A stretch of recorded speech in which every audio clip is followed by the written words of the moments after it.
Oi pessoal, tudo bem com vocês? Uma novidade aí tecnológica médica veio, para reduzir aí as chances de infecções na corrente sanguínea. Está começando aos pouquinhos a ser implantado aí nas instituições brasileiras, tá?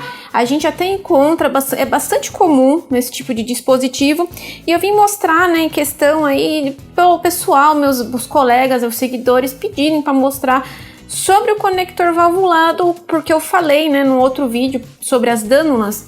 Esse dispositivo em comum, que é bastante aí utilizado para a segurança do paciente.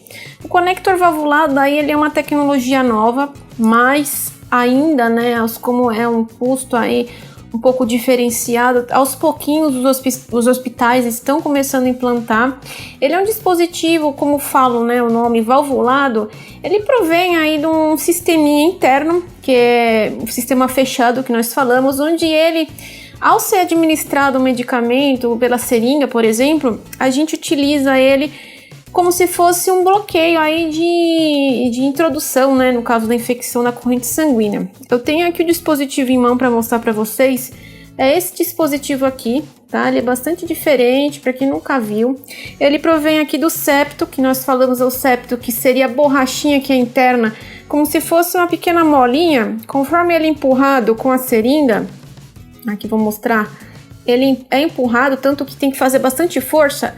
Você consegue empurrar, mas tem que rosquear, no caso, para poder fazer a administração do medicamento. Aí ele está aberto aqui dentro, você consegue aspirar ou administrar o medicamento, fazendo, antes de mais nada, aquela técnica asséptica, limpando com álcool 70, fazendo movimentos circulatórios por 3 vezes e aí administrando o medicamento. Ele pode ser conectado naquela dânula comum que a gente sabe, que a gente encontra por aí. Deixa eu mostrar aqui para vocês. O dispositivo, como esse aqui, a dânula, a gente consegue rosquear, ó.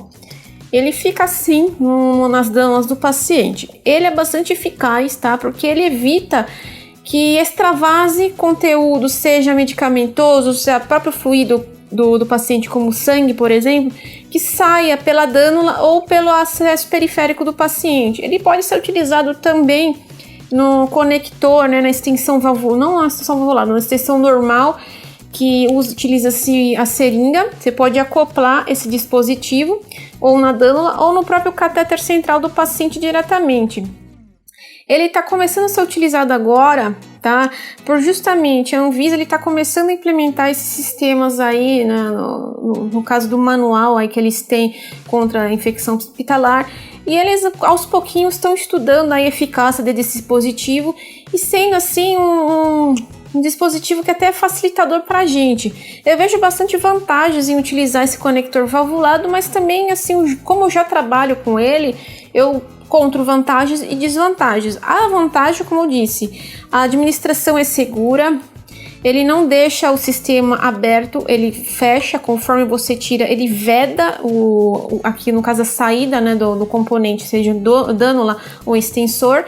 E também uma outra coisa que eu também, assim, que eu gosto bastante, que você utiliza esse dispositivo, é o tempo que você utiliza o mesmo. Pode ser utilizado até 7 dias no catéter do paciente. Isso também respeitando, no caso das trocas das dânulas, fazendo a técnica asséptica, fazendo a boa higienização do catéter em si, mantendo a permeabilidade do catéter sem que inicie assim, uma flebite, um processo infeccioso. O dispositivo ele dura até 7 dias no catéter do paciente. Uma coisa que eu, assim, particularmente observei que eu não gostei muito, mas, assim, isso acho que é um detalhe mínimo, é com o medicamento que você vai utilizar, por mais espessas que seja, por exemplo, então Noripurum, um exemplo básico que a gente usa bastante. Conforme o tempo, tá, você vai usando esse dispositivo com medicamentos assim, que são um pouquinho mais espessas, que pode ficar resquícios, resíduos internamente no catéter mesmo, salinizando, fazendo a limpeza, é que com o tempo o dispositivo começa a criar uma resistência, que eu acho que não deveria acontecer, mas com o tempo que a gente utiliza, a gente observa isso.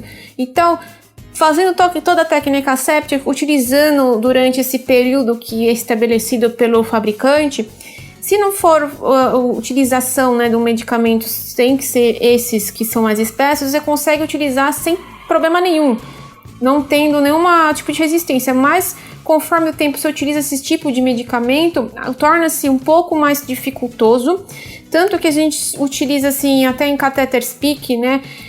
Temos que fazer a salinização aí no plantão diariamente, conforme de hora em hora preconizada aí pelo enfermeiro. Se a gente não faz a limpeza adequada da salinização, a gente começa a sentir uma resistência. E até pode enganar a gente de achar que o catéter está com uma resistência, mas na verdade não. Na verdade é o próprio dispositivo que cria uma resistência internamente por ficar com algumas coisas em volta da parede do dispositivo, por causa desses medicamentos. Então, assim, se você vê, principalmente, pega um catéter central aí de inserção periférica, ou até mesmo central que o médico passa, você disse a resistência quando você salinizar, né, o dispositivo aqui, você tira, né, o conector valvulado e faz a salinização diretamente no catéter para ver se não é o catéter. Se o catéter vai liso, sem problema nenhum, é o sinal de que o dispositivo conector valvulado ele precisa ser descartado e ser trocado por um novo. Isso não é descrito no fabricante, há diversos fabricantes que fazem esse tipo de conector, mas eles não falam sobre esse tipo de problema. A gente acaba observando isso no nosso dia a dia. Então, é uma dica que eu dou para vocês, se vocês acharem, né, que está tendo resistência com o conector, faz esse tipo de teste que eu falei. Não esquecendo, né, de vocês trocarem esse dispositivo, que é preconizado 7 dias, mas precisa também saber se a instituição ele deixa durante esse período todo manter esse dispositivo. Por quê? Tem instituições que pedem para trocar de 48 horas até 72 horas a dânula, juntamente a dânula com o equipo, que tiver lá equipo contínuo, e se tiver esse dispositivo. Tem instituições que pedem aqui para trocar todo o sistema, desde a dânula, dispositivo e equipo. Se ao contrário não, você só permanece com o dispositivo conector valvulado, mas fazendo a técnica séptica, fazendo todo o cuidado de não contaminar e assim utilizando para a próxima dânula aí que vocês instalarem. Então são essas aí as dicas legais. Eu vim trazer essa novidade que é bastante interessante para quem nunca viu. É o conector valvulado. Pode ser que você não tenha visto ainda, pode ser que já tenha visto também, tá? Mas futuramente aí, quem sabe, vire-se um padrão aí nacional, né? A implantação desse tipo de dispositivo, que eu acho bem interessante, porque ele evita bastante aí de eventos adversos com o paciente, principalmente quando a gente perde, né, essas tampinhas da dânula e não tem outra para repor e acaba deixando aí sem essa tampinha. E isso é uma porta aberta aí para infecção na corrente sanguínea do paciente. Então é legal sempre ter esse tipo de dispositivo no hospital. Lembrando que esse conector valvulado ele não vem junto com a dânula, ele é um dispositivo à parte, sendo fabricado por outro tipo de empresa, não é a mesma que faz as dânulas, são outras diferentes, mas que conecta aqui lindamente, tá sem problema nenhum e permanecendo aí com o paciente em segurança, principalmente aí para administração de medicamentos. Qualquer dúvida aí relacionada a esse assunto, deixa aí nos comentários que eu respondo para vocês. Aproveito também, quem não é inscrito, a conhecer meu canal e se inscrever e ativar o sino, que semanalmente aí a gente está postando vídeos novos, tá? E quem não conhece, tem outros vídeos nossos aí relacionados à enfermagem para técnicos de enfermagem. E eu fico com vocês por aqui e até mais, pessoal.